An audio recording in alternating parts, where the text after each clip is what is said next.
Tsaka kung O yung unang tanong kasi, sino ba dapat yung mga nagpapaverify ng contract? ng contract.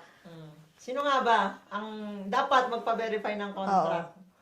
So, para malinaw lang sa lahat, ang mga tao or mga OFW na kailangan magpa-verify ng contract ay yung mga OFW na lumipat ng ibang company. So, for example, from the Philippines, nag-change employer kapag dating mo dito after 6 months or kung ilang buwan or ilang taon, tapos magbabakasyon ka, then that's the time na kailangan magpa-verify kasi yung employer na nakalagay sa sa record ng DMW is yung previous mo pang employer. So, yun yung point ng verification of contract. Kailangan mong i-update din ang DMW ng current employer mo.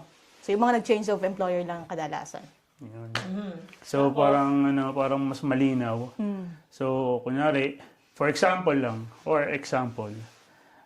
ako ay galing Pilipinas. Dumating ako dito para kay employer A.